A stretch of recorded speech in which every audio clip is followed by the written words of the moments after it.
In my talk today, I will provide an overview of the thesis I offered in my recently published book, Babylonian Jews and Sasanian Imperialism in Late Antiquity, which explores issues of religion and empire with a focus on the Jews of late antique Iran. The book, I hope, will advance our understanding of both Jewish and Iranian history, and it serves as the point of departure of my current and future work, so all questions and feedback are very welcome.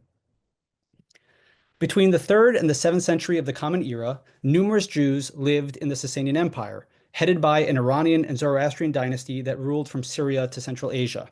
Among these Jews was a network of figures known as the Rabbis, who by the end of late antiquity produced the Babylonian Talmud, our chief literary source by and about Jews living under Sasanian rule. In time, this text would become one of the most influential in Jewish history. The Talmud is replete with stories and discussions that feature Sasanian kings, Zoroastrian magi, imperial administrators, Sasanian laws, Persian customs, and more quotidian details of life under Sasanian rule. Even a passing reading through the Talmud makes clear that the inescapable mise-en-scène of Babylonian Jewish life was the Sasanian Empire and the conditions it produced. Yet in scholarly histories of Babylonian Jews, the Sasanian Empire has chiefly served as backdrop to a decidedly parochial Jewish story. The relative inattention to the Sasanian imperial context of Babylonian Jewish life was not simply a matter of neglect, but derived from three major assumptions concerning Sasanian rule and its impact on their Jewish and other subjects. And I'm going to go through each of these. So first, scholars characterize Sasanian rule as detached and feudalistic, only intervening directly in the lives of its diverse inhabitants in extreme circumstances. The empire instead preferred to organize its diverse populations, including Jews and Christians, into semi-autonomous religious communities, each with its own official intermediary. In the case of the Jews, this intermediary was the so-called exilarch, the patriarchal head of an elite Jewish family claiming descent from no less than King David himself. Second, scholars posited that these semi-autonomous religious communities were centralized, self-regulating, and deeply hierarchical, led by the intermediary. So in the case of the Jews, the exilarch stood atop the social ladder, while the rabbis served as the formal judicial branch of the Jewish community. By dint of their official position of power, the rabbis were believed to constitute the chief normative authorities for the Jewish masses in Babylonia. So anything the rabbis say, we can assume represents broadly Jewish practice at the time. Third, as a result of the semi-autonomy and centralization of religious communities, Jews were isolated from Persian influence, from their neighbors, and on the whole from the Sasanian Empire itself. We should anticipate few signs of Persian acculturation among Jews, except for those few elites like the exilarch who were required to participate in the culture of the court as a byproduct of their positions in the social hierarchy. Residing in a social vacuum, Jews, like other groups, allegedly had little impetus to contemplate a remote imperial presence or devise political strategies for how best to navigate it. This triad of semi-autonomy, centralization, and insularity remains common in the study of Babylonian Jews. In turn, this model of Babylonian Jewish history was enlisted in classical works of Sasanian history to support the idea of a detached and feudalistic empire that preferred to organize its subject groups into self-ruling and siloed religious communities. This feedback loop between Sasanian and Jewish history has persisted for over a century. Thankfully, motivated in part by the explosion of interest in the field of late antiquity, recent studies have begun to correct many enduring mischaracterizations of the Sasanian Empire's approach to its non-Iranian subjects. In place of imperial laissez-faire, scholars now recognize the empire's deep investment in the thoughts and actions of its subjects. A major catalyst for these developments has been greater attention to the works of Sasanian subject communities, especially Syriac Christians, and their dynamic engagement with the Sasanian Empire. Informed by these studies, in my book, I offer a radically different account of Jewish life under Sasanian rule, replacing the older triad with a new series of propositions. I argue that Jews were firmly integrated into the empire's administrative structures and directly subject to them. Jewish society was highly dynamic and in constant flux, where status was determined not by guaranteed positions in a centralized hierarchy, but by success in competition for recognition on a crowded playing field of social actors. Likewise, the rabbis were not the official judges of the community, but like their Christian neighbors, offered one means of legal arbitration that competed with, even while borrowing from, Persian imperial courts. Jews, including the rabbis, were not siloed, but entrenched in a broader religious, social, cultural, and political world, which they variously drew from, redefined, internalized, contested, mimicked, and negotiated. This new model of Babylonian Jewish history demands an approach to our surviving Jewish material and literary evidence, and especially the Babylonian Talmud, that situates them firmly within and sees them as responsive to the realities of Sasanian rule. In my book, I argue that Talmudic stories and discussions are often the very sites in which Jews articulated attitudes and strategies towards their broader religious, political, and cultural surroundings.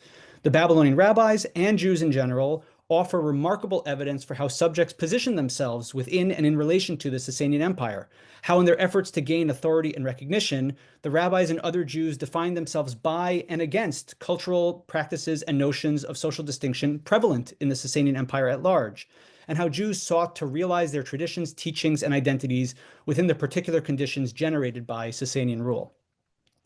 While working on this project, I realized that long-standing models often have a self-sustaining logic that reinforces their acceptance and deflects challenge. In the case of the old paradigm, by positing that different religious subject groups were siloed from each other, scholars never really bothered to compare them. Thus, methodologically, one of the ways I approached this material anew was precisely by recognizing that Jews were simply one of several groups negotiating the same imperial pressures. They existed alongside other such groups, including Syriac Christians and Manichaeans, who left an enormous and rich body of literature about life under Sasanian rule. Their analogous positions therefore invite comparison between their texts and experiences. This approach simultaneously allows us to reconstruct common circumstances and challenges these groups faced, but also to recognize how different communities responded to them in their own ways. Today, I will explore one of the implications of an integrated approach to Babylonian Jewish history, how Jews and their neighbors variously negotiated their traditions and practices in a decidedly Zoroastrian empire. Jettisoning former scholarly paradigms of Jewish insularity and isolationism allows us to appreciate that Jews were incapable of avoiding Zoroastrian cultic practices and imagery altogether because they were simply ubiquitous. Fire altars and temples dotted the urban landscape, prominent in both royal compounds and residential communities, and situated near Jewish population centers. The visibility of Zoroastrianism in the various contexts and media was due in large part to its central symbolic importance to Sasanian imperial theology. Royal reliefs, like this one, depict the Sasanian king and the benevolent god Ormazd in parallel, both producing order in the world by trampling on their respective enemies. Sasanian coins depicted the bust of kings on the obverse and fire altars flanked by officiating priests on the reverse. Jews, Christians, and other non-Zoroastrians navigated a religious, cultural, and political environment pervaded by Zoroastrian practices, structures, and images. We can observe the ways Jews might navigate Zoroastrian institutions and imagery from a few dozen Jewish Sasanian seals that survive. These objects were used to authenticate the identity of the owner on legal, business, and personal documents, and typically bore the owner's name and an accompanying image. The images on Jewish and Christian seals are often easily recognizable communal symbols. For example, some Jewish seals depict ritual objects such as the shofar, palm fronds, and citrons. These were common components of ancient Jewish visual culture, recognizable on coins minted by the Judean rebel Bar Kokhba in the first half of the 2nd century, and in Byzantine synagogue mosaics. Not surprisingly, some Christian seals included crosses. Incidentally, I recently discovered that an unpublished seal of this variety is for sale for anyone who has a spare 4,000 pounds. Other seals, both Jewish and Christian, contain a more peculiar image, that of a man holding a knife standing alongside an altar upon which rests a child. At the side of the image appears a ram in a thicket. Judith Lerner has convincingly showed that these seals depict the binding of Isaac of Genesis 22. The imagery again resembles Jewish and Christian art elsewhere, including in the 3rd century northern Mesopotamia synagogue at Dura Europos and the 6th century Beit Alpha synagogue near the Jezreel Valley, which incidentally all symbolize God's interventions by means of an outstretched hand, which you see on each of them. What is remarkable about the images on these seals, however, is that they are also a modified form of the common imagery on Sasanian seals depicting a Zoroastrian priest standing beside a fire altar. Instead of a knife, The priest holds the Zoroastrian ritual barsom twigs, and on the altar is a fire rather than a child. These Jewish and Christian seals therefore adapt recognizable Zoroastrian imagery to fit within a biblical frame of reference, simultaneously signaling similarity and difference. The difference in imagery between this group of Jewish and Christian seals and those that employ common Jewish and Christian motifs is striking. Alongside these more well-represented Jewish seals are three that adopt other religious imagery altogether. One, a seal belonging to Yosef bar Natan in the middle, depicts a man with arms raised in a cultic performance of some kind, identical to images found on both Zoroastrian and Christian seals. Another, belonging to Acha bar Sumaka, is adorned with a winged symbol that may hold some religious cultic significance. In a third, of which I unfortunately don't have a better quality image, a Hebrew inscription appears on a seal that depicts a fire altar. Together, this group of seals shows that some Jews went even further, identifying themselves as Jews while using the same religious imagery as other groups and even an overtly Zoroastrian symbol. These different seals are emblematic of how Jews and Christians variously confronted a world saturated with Zoroastrian symbols. Some apparently eschewed Zoroastrian imagery in favor of plainly Jewish and Christian motifs, creating a stark divide between the two. Others modified and naturalized Zoroastrian images, reflecting a willingness to engage with an adapted version of the hegemonic religion and its symbols, even while differentiating themselves from it. Still others adopted Zoroastrian imagery, apparently experiencing no conflict with their Jewish identities, perhaps not even considering them exclusive Zoroastrian symbols at all. Jewish and Christian subjects were therefore engaged in acts of definition about themselves and those around them that informed individual and communal postures towards Zoroastrianism and its manifestations, postures that vacillated between resistance, naturalization, appropriation, even identification. Like the owners of these seals, the Babylonian rabbis similarly negotiated Zoroastrian practices, institutions, and symbols. Their stories and legal discussions illuminate the kinds of complicated, even contradictory conceptual and definitional acts performed by at least some Jews seeking to accommodate Jewish practice and identity to a Sasanian Zoroastrian context. They also reveal that the boundaries imposed by the rabbis were, much to their dismay, not honored by all Jews. So what did the rabbis think about Zoroastrianism? In theory, Zoroastrianism was distinct from the Assyrian, Babylonian, and Greco-Roman religious cults alongside which Jews had previously lived. The Sasanian-era Zoroastrian cult centered on fire and fire temples, not primarily on the graven images and idols that were reviled by generations of Jews. Nevertheless, the rabbis appear not to have distinguished between Roman festivals that focused on idols and other iconic imagery and Persian festivals that did not. Both were deemed idolatrous, which is just a category for essentially prohibited. Both the Palestinian and Babylonian Talmuds therefore include major Persian festivals in their lists of idolatrous occasions, requiring Jews to avoid certain economic transactions and social interactions with Zoroastrians in proximity to them. And here you see 4 on the top, and of course on the bottom we have the famous Nowruz. Despite the prohibitions they imposed around Zoroastrian festivals, the rabbis elsewhere reluctantly admit that some Jews nevertheless participated in these festivals. One very cryptic discussion in the Talmud says that Babylonian Jews suffered 3 types of Zoroastrian-led religious interference as divine retribution for 3 Jewish sins, hewing to a standard rabbinic scheme of measure-for-measure punishment. So the punishment fits the crime. One of the 3 sins is that Jews, quote, rejoice on their festivals. Their festivals presumably refers to Zoroastrian festivals. According to this passage, at least some Jews actively participated in Zoroastrian festivals, disregarding the boundaries imposed by the rabbis. While the rabbis were rather laconic about the thought worlds of these Jews, we might compare them to those who adopted Zoroastrian imagery on their seals. Both did not see Jewish identity as incompatible with at least some aspects of Zoroastrianism.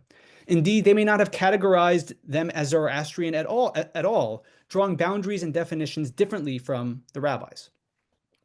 Yet despite rabbinic restrictions on Zoroastrian festivals and elsewhere on the study of Zoroastrianism, several rabbinic stories display a strikingly permissive stance towards the fire temple and the Zoroastrian cult itself.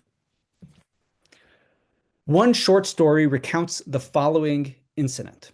Quote, Rav Ashi owned a forest, which he sold to a fire temple.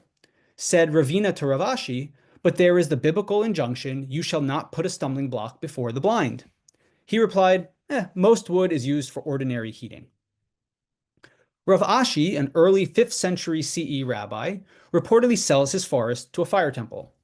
His interlocutor, Ravina, is apparently aware that the sale of wood to a fire temple looks an awful lot like facilitating idolatry. He therefore challenges Rav Ashi, saying that his sale of wood caused Zoroastrians to stumble and sin, that is, by worshipping idolatry. For his part, Rav Ashi contends that wood is most commonly used for heating, and so is not per se a stumbling block. This legal presumption that wood is used mainly for heating allows him to ignore the fact that in this particular case, the wood will almost certainly be used for cultic purposes to add fuel to the sacred fire. Rav Ashi's presumption that wood is primarily used for heating is drawn from a different Babylonian rabbinic discussion that is entirely unrelated to fire worship or to idolatry. There, a highly technical legal debate concludes that wood is not classified as food because in most cases wood is not harvested for immediate consumption, but rather stored for heating at a later date. Yet in the context of fire temples, such an assumption appears comical. The wood is of course used to stoke the idolatrous fire, as Ravina rightly protests. Why then did Rav Ashi adopt such a permissive stance towards commercial exchange with fire temples? A second, and I warn you, more complicated source, but we're going to walk through it slowly. This is a short introduction to how rabbinic literature reads, which is very challenging, difficult, layered, but it pays off to kind of meditate on it, as we will do in a moment. A second source appears in the context of a weighty Talmudic discussion on the conditions for Jewish martyrdom. The discussion establishes the principle that under coercion and threat of death, a Jew should violate virtually all commandments and save their life, unless they are forced to transgress the 3 cardinal sins of forbidden relations, idolatry, and murder. This principle is then qualified. If coerced in public before onlookers, one must choose death before transgressing any commandment, regardless of its severity. So in private, if you're forced to commit a sin, you can commit any sin besides for the big 3. In public, it doesn't matter how minute the sin is. Every single sin is forbidden, and you must choose death over violation, transgression.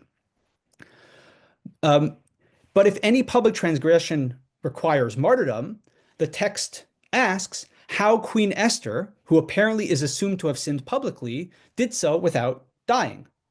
I will read the text in full and then discuss it in more digestible units. So here we go. But was Esther's transgression public? Abaye said, Esther was like the soil of the earth. Rava said, when the persecutors demand the sin for their personal benefit, it is different. That is, a Jew may commit the sin rather than die. For if you do not say this, how do we give these kawaki and demoniki to the fire temple? But their personal benefit is different, so too here in Esther's case, their personal benefit is different. So first, the story of Queen Esther is adduced to contradict the principle that when in public, one must die rather than transgress even a minor commandment.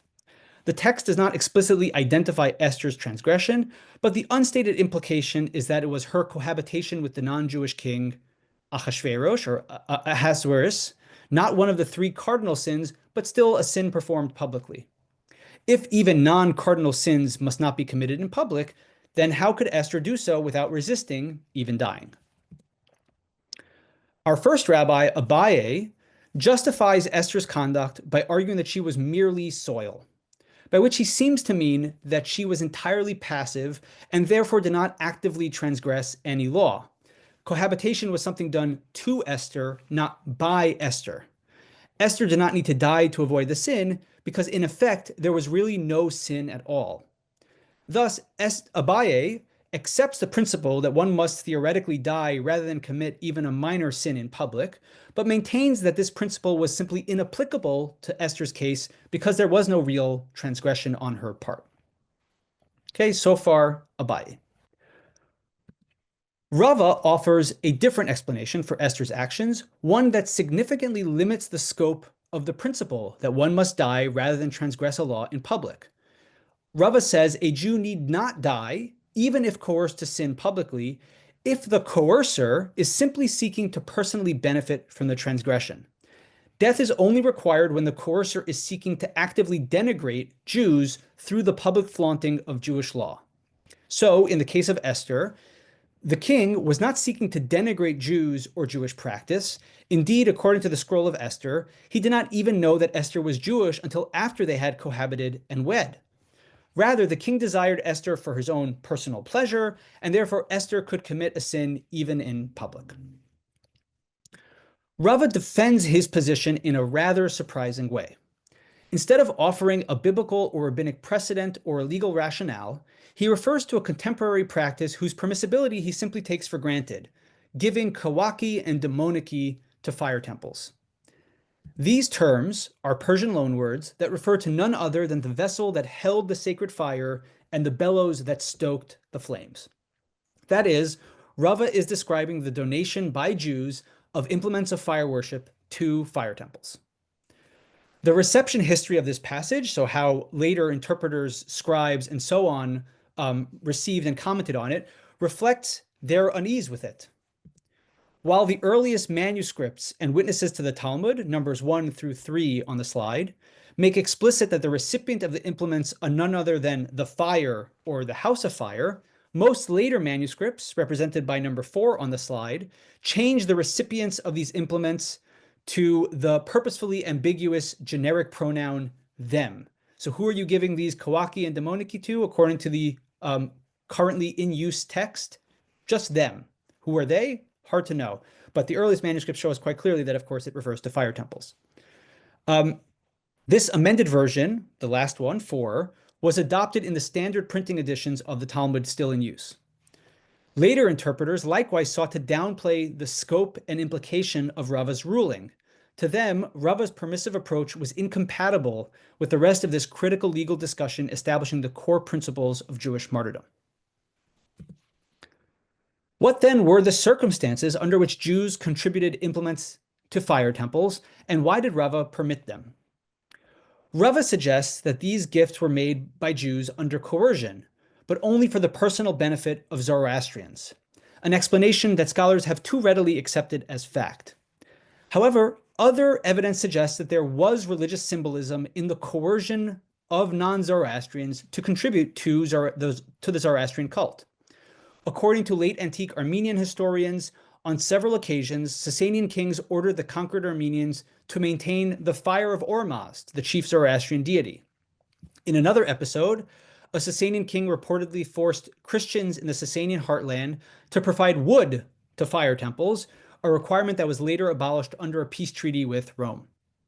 Most strikingly for our purposes, a medieval Persian historian reports that during the Sasanian period, the Jews of Isfahan killed 2 Zoroastrian magi, for which their children were forcibly conscripted as slaves to the local fire temple.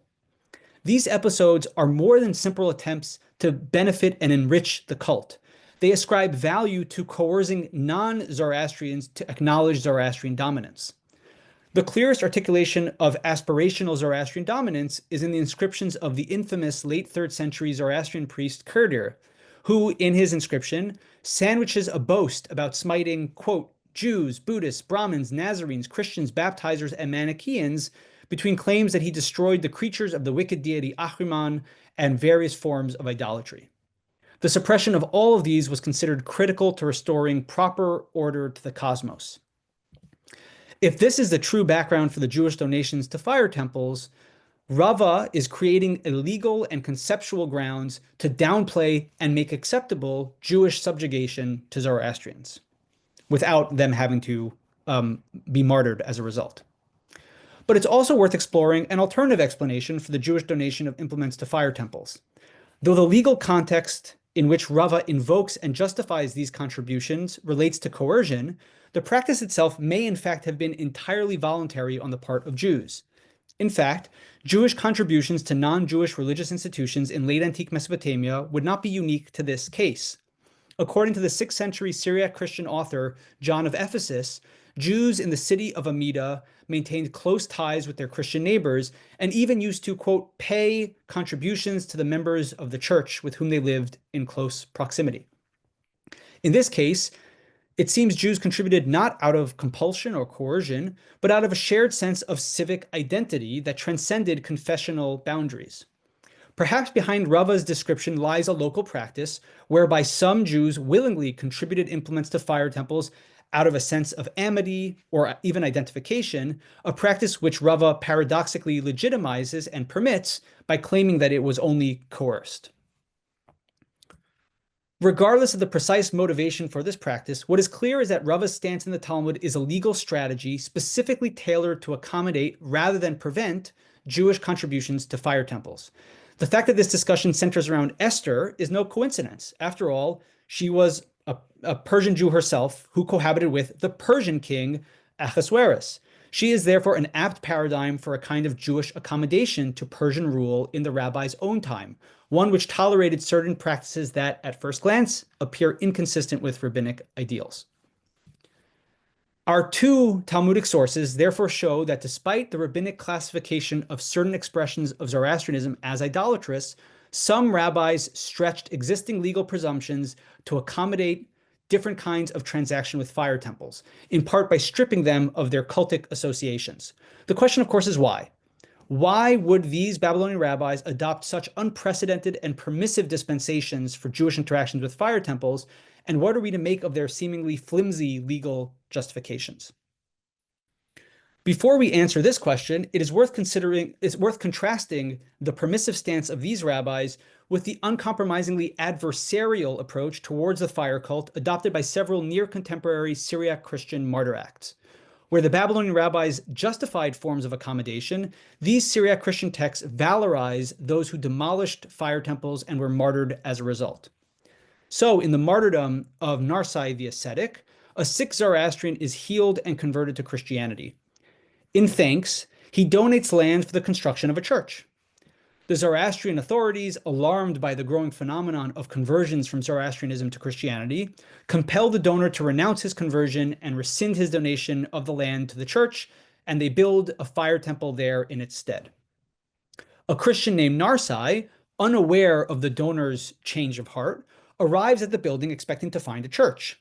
When he instead finds a fire temple, he proceeds to remove all of the fire temple's cultic accoutrements. Quote, he extinguished the fire on the altar and took out the bricks of the brazier and the Magian vessels, and he disposed of them outside. Among the activities attributed to him, Narsai removes the Magian vessels. Compare this stance with Rava's, who justifies donating vessels to a fire temple. When ordered to restore the fire temple or face death, Narsai proudly opts for martyrdom. Rava might argue that restoring a fire temple is a practical benefit to Zoroastrians. In another text, Christian antagonism towards fire temples reaches an even higher pitch. Here, the future martyr, named Hosea, unprovokedly destroys a fire temple. When interrogated by the king himself, Hosea admits to the charge, saying, I did destroy the building and extinguish the fire, because it is not a house of God, and fire is not the daughter of God. It is generated from dry wood. Rav Ashi might argue that this dry wood was mostly used for heating, not worship. Lastly, in the history of Mar Kardag, the protagonist transforms from Zoroastrian elite and Sasanian general to zealous Christian martyr. Before his conversion, Mar Kardag's patrimony includes fire temples, but after his conversion, he, quote, ordered the demolition of the fire temples that had been built by his parents, and he made them into holy temples for the highest one, and he tore down the fire altars in which the fire was carried in procession by the impious magi, and set up shining altars to Christ. Mar Kardag's conversion from Persian general to Christian warrior is mirrored in his transformation of fire temple to church and monastery. To him, church and fire temple were incompatible. Not so for Rava and Rav Ashi. Regardless of the historicity of these stories, of any of these stories, they exemplify and promote a singularly uncompromising attitude to the fire cult that differs markedly from what we found in our rabbinic sources. Why then did some Babylonian rabbis adopt so permissive a stance with respect to Zoroastrian fire temples, and why did some Syriac Christians promote a different course of action? To answer these questions, we must understand the place of fire temples in Sasanian society. While fire temples were, of course, sites of cultic significance, they also served as centers of political, cultural, and financial capital. Indeed, even enumerating the discrete functions of fire temples obscures the extent to which they were undifferentiated and indistinguishable in imperial rhetoric and in the eyes of many Iranians. Fire temples and the fire cult permeated imperial self-representation. Sasanian kings consistently modeled themselves as patrons of fire temples and the fire cult in a variety of media, from coins to monumental inscriptions and reliefs. Some fire temples appear to have housed symbolic thrones designated for the king. Later Sasanian kings were coronated in fire temples, corresponding to Roman Christian coronations within churches. There's some evidence that the Sasanians carried a sacred fire on their military campaigns, representing and materializing the connection between the fate of the empire and the care of the gods. Fire temples were also centers of financial wealth and opportunity. They possessed enormous endowments and property and employed workers and owned enslaved people that helped maintain them. This is the context for Rav Ashi's sale of his forest to a fire temple. Indeed, other sources report the sale of forests to fire temples because they consumed huge quantities of wood and presented an undoubtedly lucrative opportunity for the seller. As fire temples became symbols of status and of allegiance to the Sasanian kings, other elites also patronized them. A fascinating inscription on a fire altar dated to 241 CE reveals this intersection of elitism, kingship, and fire worship. A Sasanian official named Abnun pledges to donate a fire altar if King Shapur I is victorious in his campaign against the Romans. When King Shapur ultimately succeeds, Abnun dubs the fire altar, quote, "Long live Shapur and Abnun." Fire worship was tied to public displays of power, benefaction, and loyalty to both the gods and the kings. Fire temples were therefore so much more than cultic sites alone. They were centers of financial, social, and political capital around which coalesced the interests of the empire. This nexus of significations surrounding fire temples became, for the rabbis, an opportunity to distinguish and select between them. Some rabbis permitted limited interaction with fire temples through staggeringly bold acts of compartmentalization, treating them predominantly as sites of commerce, trade, and social exchange, while largely ignoring their cultic associations. They creatively applied rabbinic law and precedent with the goal of enabling Jews to engage in financial and personal transactions with a prominent Sasanian institution, and to limit conflict with it. Through their conceptual alchemy, donations of cultic accoutrements became economic transactions for the personal benefit of Zoroastrians, and the sale of wood to these temples were used only for heating with no cultic significance at all. By contrast, some Syriac Christian stories refused to sideline the cultic character of fire temples. They were not oblivious to the assorted functions fire temples played in Sasanian society. In fact, they explicitly target these functions to draw starker contrasts between Christianity and Zoroastrianism and to emphasize their uncompromising stance to competing cultic systems. The political implications of this act of resistance were not lost on the composer of the Syriac martyrdom of Abda. The king confronts the future martyr who had destroyed a fire temple and asks, "Why did one of you uproot that base of the fire and dare to stretch forth his hand over a thing by which our sovereignty stands?" The composer understands that attacking a fire temple would be perceived as tantamount to a direct assault against Sasanian sovereignty. Yet to the Christian author and protagonist, the cultic significance of the fire temple ultimately outweighed its other significations. The story of Mar Kardog likewise highlights and disparages the significance of fire temples as centers of finance and elite status.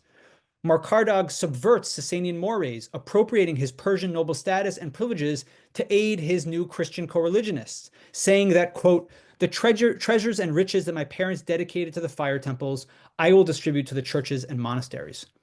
Mar Kardog was fully cognizant of the various hierarchies of power and prestige in which fire temples were pivotal, but he sublimated them in favor of Christianity. These Jewish and Christian sources, in turn, may indicate and may have generated different attitudes among their larger audiences towards Zoroastrianism and towards the Sasanian Empire at large. Sources like these tell us much about the multifaceted nature of a Sasanian institution like the Fire Temple and the way different subjects position themselves in relation to it. If rabbis could neutralize the cultic associations of some aspects of the fire cult, One story, a remarkable story, suggests that some rabbis could even imagine the mutual validity of both Jewish and Zoroastrian sacrificial practice. The story features Ifra Hormizd, the supposed mother of the 4th century Sasanian king Shapur II. Shapur II's mother appears in several undoubtedly fictional Talmudic anecdotes, typically depicted as a supporter of the Jews and particularly of the rabbis. One such story appears in the context of a discussion about sacrifices in the period following the destruction of the temple in Jerusalem in 70 CE. The discussion raises the following question. While Jews are clearly prohibited from offering sacrifices outside of the now destroyed temple, can Jews nevertheless aid non-Jews in sacrificing in the present, presumably to the Jewish God? So Jews can't sacrifice, but can they help non-Jews sacrifice appropriately? A Palestinian rabbi argues that it is forbidden to assist non-Jews in sacrificing, while our friend Rava, a Babylonian rabbi, opines that one may instruct non-Jews on proper sacrificial practice even in the present. Yet, if at first glance Rava seems to say that Jews may instruct non-Jews in proper Jewish sacrificial practice, a remarkable story follows that depicts Rava actively arranging a rather unusual sacrifice for the queen mother Ifra Hormizd. And I'm reading, "So was the case concerning Ifra Hormizd, mother of King Shapur, who sent a 3-year-old calf to Rava with the request, 'Offer it up for me in the honor of heaven.' Said Rava to Rav Safra and Rav Acha Bar Huna, 'Go fetch 2 of-age young men, seek a spot where the sea has thrown up alluvial mud, take new, that is unused twigs, transfer a fire from a new vessel, and offer it up in the honor of heaven.'" Remarkably, the sacrifice Rava arranges does not conform to rabbinic strictures at all. Indeed, it includes several features unattested in any Jewish sacrificial practice, such as the required presence of 2 young men, a location with a deposit of alluvial mud, unused wood, and a transferred fire. An editorial discussion appended to the end of the story attempts to make sense of Rava's instructions based on rabbinic sacrificial law, but to little avail. The sacrifice's features do, however, broadly accord with what is known about Zoroastrian sacrificial practice. Rava's instructions to find an area with a deposit of alluvial mud parallels what we find in the Narangistan, a Zoroastrian ritual manual for priests, which stipulates that when offering a sacrifice, one must dig a pit around it. A similar Zoroastrian sacrificial practice is described by the 1st century geographer Strabo, who says that Zoroastrians dig a trench before sacrificing the victim. This pit or trench was intended to contain the blood and prevent it from spilling into the water or spreading on the earth and thereby polluting it. The use of new or unused wood suggests an interest in maintaining the fire's purity, a major concern in Zoroastrian ritual texts. The 2 young officiating men are greatly reminiscent of the 2 men flanking the fire altar on the reverse of all Sasanian coins. The instruction to take a new vessel and transfer fire from elsewhere accords perfectly with the Zoroastrian practice to seed new fires from old fires.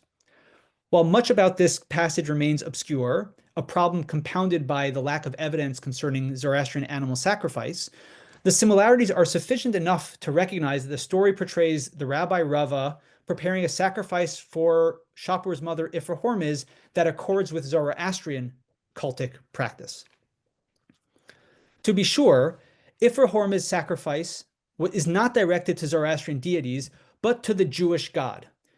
She wishes to offer a sacrifice in the honor of heaven, a generic term employed throughout rabbinic literature to refer to proper non-Jewish worship.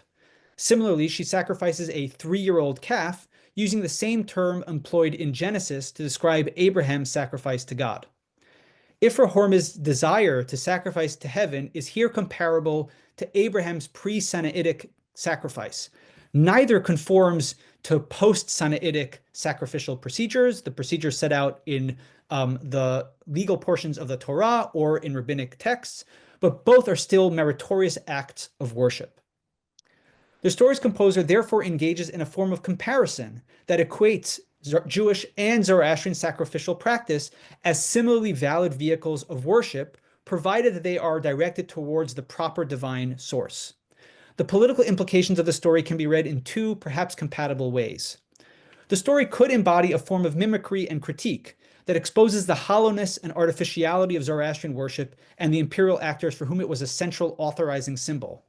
It does so by demonstrating that these practices could, with some ease, be rechanneled to serve the deity of minor imperial subjects. But the story may also attest how non-Zoroastrian subjects, and even those as deeply immersed in a particular tradition as the rabbis, could come to perceive imperial Zoroastrianism as non-sectarian, leaving open the possibility that at any given moment, imperial worship and its various practices could be imagined as worship of the Jewish God himself. What I've offered today is one example of the kinds of questions posed by a new model of Babylonian Jews under Sasanian rule. While Zoroastrianism is a particularly clear case of hegemonic imperial symbols and power, the complex negotiations evidenced here extended to all aspects of life under Sasanian rule. Jews, including the rabbis, were firmly integrated into their imperial environment. They therefore constitute critical evidence for the diverse ways in which the Sasanian Empire organized and shaped its subject communities, and the way these communities in turn navigated Sasanian rule. In this context, the rabbis crafted stories about the empire that sought to shape normative Jewish impulses towards it. I think this new account of Babylonian Jewish history has several major implications for the study of Jewish history, of late antiquity, and of Iranian history, and I will briefly conclude by noting just two of them. First and most obviously, this new account most directly transforms our understanding of Babylonian Jewish history and raises questions that had been foreclosed by the three pillars with which I began. I'll suffice with just one key example. If we accept that the rabbis were not the official judicial authorities of the Jewish community, it forces us to reassess their role in Babylonian Jewish society altogether. This paradigm shift therefore raises fundamental questions. How did the rabbis gain followers? How did the rabbinic movement achieve prominence in Babylonia? And how did it ultimately spread across the Jewish world, influencing thought and practice on a global scale? To what degree was this practice already underway in the Sasanian period itself, or did it mainly transpire in the early Islamic period? And were the medieval rabbis really as dominant as they projected, or were their works about the rabbinic past in fact crucial to the process by which the medieval rabbis attained followers and recognition in the present? Under new assumptions, this process of so-called rabbinization, that is the spread of rabbinic norms and authority, becomes more dynamic, more gradual, and more complex, and one which we are now better able to tackle. Second, and lastly, for the study of ancient empires, I hope my work helps to overcome a deep-seated Eurocentrism and Roman triumphalism that continues to treat Iranian empires as backwards and primitive, employing different strategies of rule based on their lesser governing capabilities. It was this bias that fostered the view of Iranian rule as detached and feudalistic, lacking the interest, let alone the ability, of affecting the political positions of their subjects. This bias extends to the terminology scholars continue to use to describe conflicts between the two empires, where the Romans tend to control and govern, while the Persians raid, conquer, and occupy. Romans seize hearts and minds, Persians fleetingly subjugate territory. We call it the Roman Near East, not the Iranian West. There are many troubling downstream views that follow from this basic dichotomy. I tried to show throughout the book that for all of their differences, and there are many, both of these empires responded to the same problem of diverse subjects. While their particular ideologies and strategies to resolve this tension no doubt differed, they were structurally far more alike than we have previously allowed. Thank you. Thank you. That was wonderful. We have several questions I want to get to. The first one is a viewer writes, "Thank you for this enlightening research and talk. It's fascinating. I'd like to learn more about why you refer to the Zoroastrian fire temples as cultish." This is going to get highly technical. Increasingly, scholars are disinclined to use the word religion for antiquity because they didn't really have a comparable term that they used. The term religion is of modern vintage, and essentially it presupposes that there's another realm that's not religion, and that realm is secular.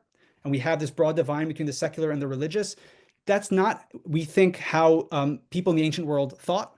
In their minds, the gods were everywhere. and informed everything. War is not secular in the way that we might think it is today. If you carry a fire altar or the Ark of the Covenant in the Bible with you to war, or you consult the oracles in Greece before you go to war, the gods are kind of part of everything. They're imbricated in all aspects of society. And we use this term cult not in any way as a pejorative, but just to refer to basically sacrificial practice. I would refer to the Jerusalem temple as a cultic center, or temples in Greece as cultic centers too. So that's just maybe too technical an answer, but that's the reason why I refer to them with the word cult. Great, thank you. Another viewer writes, do you think that the references in the Talmud to resolving disputes with a non-Jew in a court most favorable to the Jewish individual comes more from the Sasanian or Roman experiences of Jewish life? Interesting. So the way I guess I'll back up and provide a little bit of greater background information. Essentially, the way we used to think about these courts, or the Sasanian Empire and religious communities, is that each community had its own court system, and essentially people were mostly bound to go to the courts of their own community. And these kind of test cases where you have a Jew and a Christian or a Jew and a Zoroastrian, they didn't really come up that often because we didn't think that they were possible. Part of what I show in the book in chapter 1 is that in fact, the rabbis regularly refer to this possibility of Jews going to non-Jewish courts. They even distinguish between two different types of Persian courts, one which the rabbis say we like, and one which the rabbis don't like. It's interesting that they even distinguish between different kinds of Persian courts. Christian sources do this too. They basically encourage Christians to come to them for legal resolution while acknowledging that Christians are often going to non-Jewish or non-Christian courts in that sense, or Persian courts. We call this legal pluralism, which is basically the status quo in the ancient world. We nowadays live in governmental systems that tend to have monopolies on power, and so we expect to go to the governmental court system, the official court system. In antiquity, almost every empire made space for people to select whether they wanted to go to an imperial court or whether they wanted to go to some kind of local form of arbitration. And so that's, I think, the legal environment in which ancient Iran functioned. And so Jews could go to rabbis if they wanted to, or they can go to the courts, the imperial courts. This is why rabbis tried so hard to convince Jews to come to their courts, and why Christians tried so hard to convince Christians to come to their court rather than go.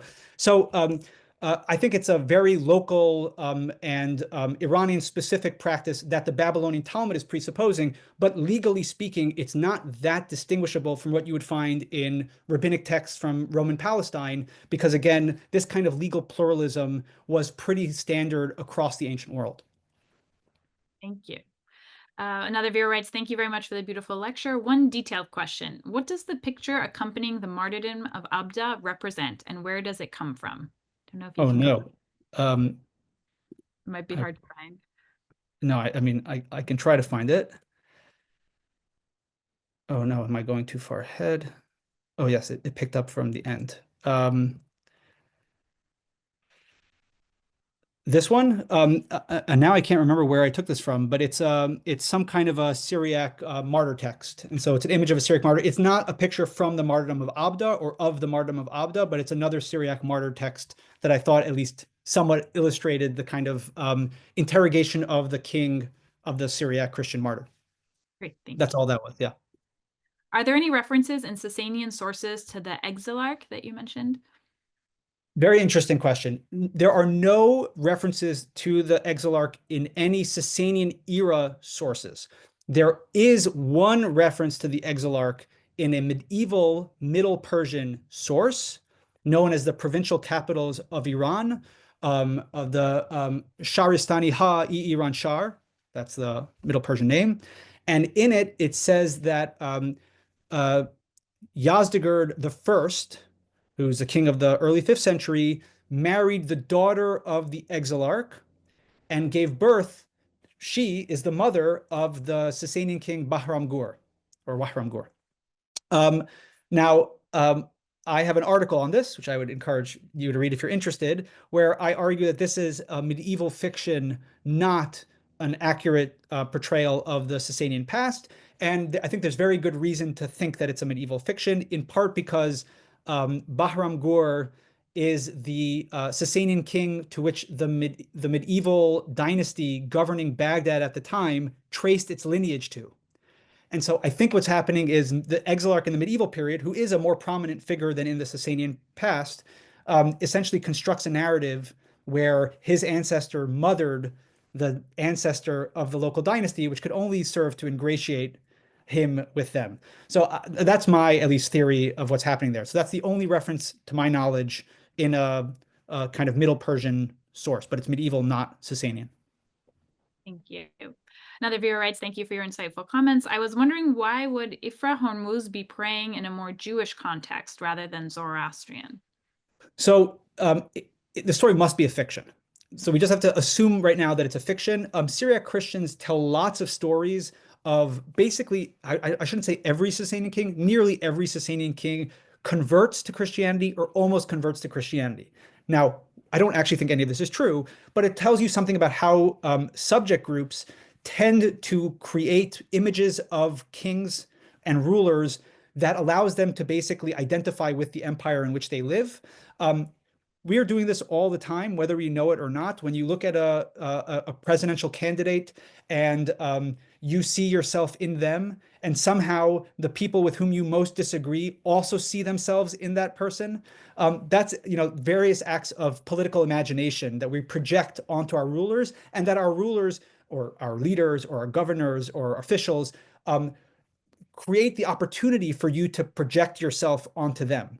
That is, they want that. It's very beneficial to them if you can identify with them. So I think that these are acts of identification. But within that, I'm trying to argue that in this particular story, the kind of act of projection is pretty complex. And it's either a criticism of the Sasanians or in some ways a total act of identification with the Sasanians, or maybe both at the same time. But it's expressing this kind of tense exchange with the empire. Thank you. How do you perceive the story of Rav Yehuda, Bati Bar Tovi, and the knife with King Shapur when it comes to the complexities of Jewish and Iranian identity? It's a great question. This is a viewer with more background info. So this is a story that I did not have on the slides. The basic story is that a rabbi and another Jew are in front of, before the Sasanian king. The Sasanian king takes out a citron, which is, of course, at that time, a delicacy. And he cuts a piece and gives it to the non-rabbi. And then he puts the knife in the ground several times to purify it, and then cuts a piece of the citron for the rabbi. And the non-rabbi says, "Why didn't you purify the knife for me? I'm Jewish too." And the king says to him, "I know what you do at night." And I think this is a very standard way, back to the previous comment, that the rabbis imagine Sasanian kings. They like to portray them as knowledgeable about Judaism and protective of it. And so in this story, I think what the rabbis are basically doing is they're saying to whoever this imagined Jewish opponent is, even the king knows that I'm a good Jew and you're a bad Jew.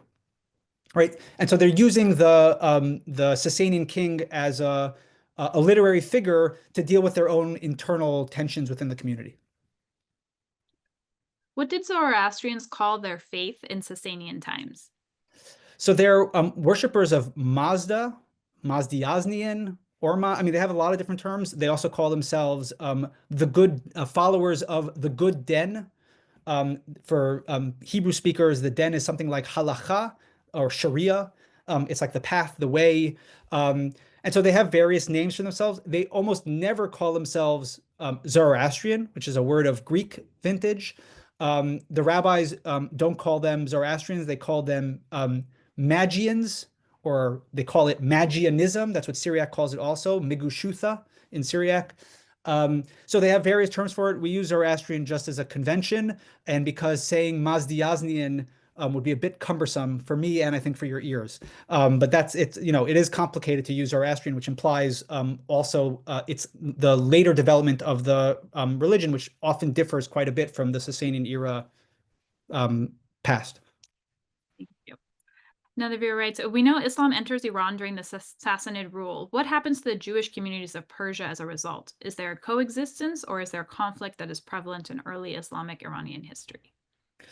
I would just slightly modify it and say when the Arab conquests move into Iran, of course, this pushes out the Sasanians. And so for Babylonian Jews, the Arab conquests and the introduction of Islam to Babylonia signals the end of Iranian rule for that community. It takes a bit longer for the Iranian plateau to be conquered.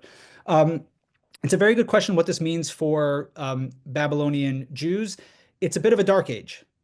And we have the Babylonian Talmud, which basically gets us up to the Islamic conquests or Arab conquests. And then we have a gap in our knowledge, and sources begin to reappear 200 years later.